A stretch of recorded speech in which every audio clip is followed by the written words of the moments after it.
जी अब हम डिस्कस करने लगे हैं मल्टी चैनल रिटेलिंग। तो सबसे पहले इस कॉन्सेप्ट को समझ लेते हैं। जिस तरीके से इसके नाम से जाहिर है कि देन इस केस के अंदर रिटेलर जो है वो मल्टी चैनल यूज कर रहा होगा अपने आप को अप्रोच कराने के लिए टू द एंड कंज्यूमर।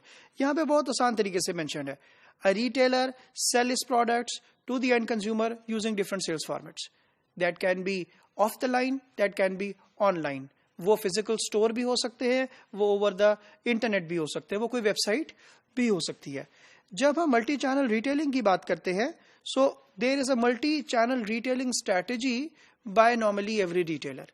और वो क्या है कि बेशक वो एक पर्टिकुलर कस्टमर अगर प्रोडक्ट बाय कर रहा है, परचेज कर रहा है फ्रॉम द स्टोर, या वो प्रोडक्ट परचेज कर रहा होगा फ्रॉम दी वेबसाइट, या वो प्रोडक्ट्स को परचेज कर रहा होगा किसी ना किसी तरीके से इंटरैक्टिव टेलीविजन के थ्रू, या वो प्रोडक्ट परचेज कर रहा होगा कैटलॉग के थ्रू, या वो प्रोडक्ट परचेज कर रहा होगा मे बी मैसेंजर के थ्रू, आज के दिन में is very in, may be वो प्रोडक्ट परचेज कर रहा होगा वी चैट के थ्रू। सो ये वो सारी तरह से डिफरेंट सेल्स फॉर्मेट्स हैं।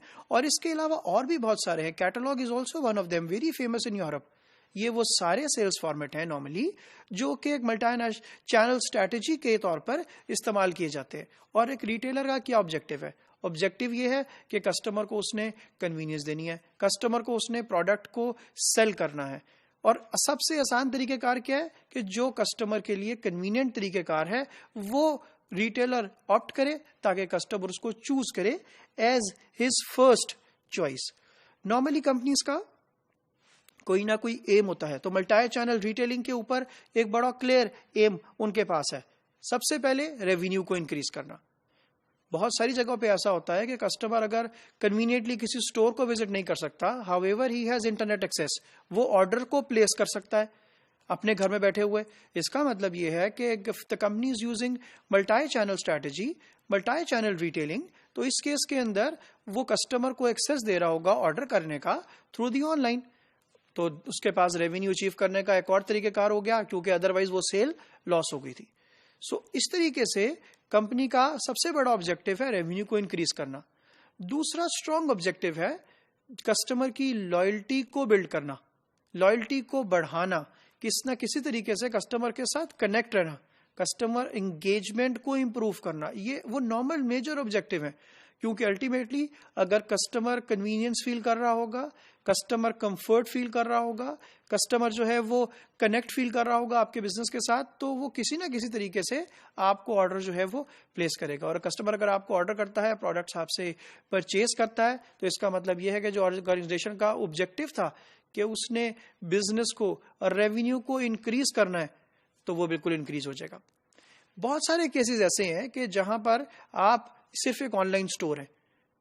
Let me give you one example कि पाकिस्तान में भी देयर कैन बी सिचुएशंस, जिस तरह अमेज़न था, इंटरनेशनली अगर बात करते हैं तो it was only an online store, but there were lot of customers कि जहां पर who did not have the internet access. इसका मतलब ये है कि वो तमाम कस्टमर्स अमेज़न के कस्टमर्स नहीं थे। तो अमेज़न ने उसके ऊपर क्या किया? अमेज़न ने उसके ऊपर बड़ा आसान सा काम किया। अब रिसेंटली आपने अगर आपने नोटिस किया हो तो उन्होंने अपना brick and mortar store open कर लिया, फिजिकल स्टोर ओपन कर लिया। उससे बेनिफिट ये हुआ कि नाउ वो तमाम कस्टमर्स जो कि शायद किसी एक चैनल के थ्रू बाय नहीं कर पा रहे थे, now there is a huge probability that they will buy from the other channel. हमारे पास कुछ एग्जांपल, जिस तरह अमेज़न की एग्जांपल मैंने भी आपके सामने रखी है। जेसी पेनी की बहुत अच्छी एग्जांपल है, is using multi channel retailing different तरीके से, स्टोर्स के थ्रू, ऑनलाइन के थ्रू, कैटलॉग्स के थ्रू, मैसेंजर के थ्रू, वी चैट के थ्रू, और डिफरेंट तरीके से they are connected with the customer. इसी तरीके से पाकिस्तान के कॉन्टेक्स्ट में मैंने बाटा की एग्जांपल मेंशन की है, और खाड़ी की एग्जांपल, और निशात की एग्जांपल, और can be any other example. Normally अगर मैं भी बात करता हूं तो ज्यादातर टेक्सटाइल सेक्टर, ज्यादातर शूज सेक्टर, ज्यादातर इलेक्ट्रॉनिक्स और अप्लायंसेस सेक्टर ही अभी मेजरली मल्टी चैनल रिटेलिंग की तरफ पाकिस्तान में मूव हुआ है, क्योंकि इंटरनेशनली भी यही ट्रेंड देखा गया है कि ज्यादातर यही वो चैनल है जहां पर आपको बहुत ज्यादा बिजनेस नजर आएगा, जो कि कनेक्ट करता है कस्टमर को थ्रू मल्टी चैनल।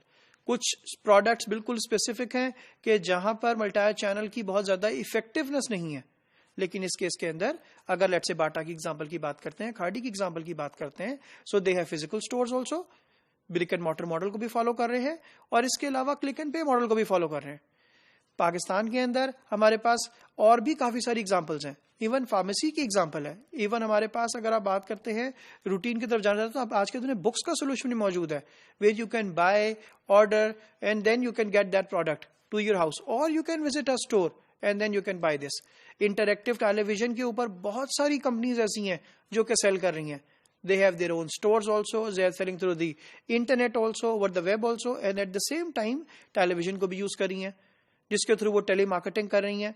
इसके अलावा टेलीफोनिक मार्केटिंग भी बहुत सारी कंपनीज कर रही हैं। इसके अलावा SMS मार्केटिंग भी बहुत सारी कंपनीज कर रही हैं। इसी तरीके से बहुत सारी कंपनीज कनेक्टेड है ईमेल मार्केटिंग के थ्रू, मैसेंजर मार्केटिंग के थ्रू। तो ये सारे डिफरेंट चैनल्स हैं कस्टमर को अप्रोच करने का।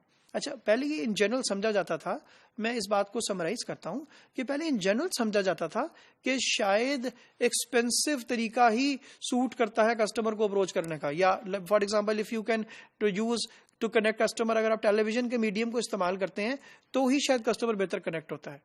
लेकिन आज के दिन में मल्टी चैनल स्ट्रेटेजी के through you can use as effective channel जो कि इजीली कस्टमर को हम कनेक्ट कर सके और उसको अप्रोच कर सके।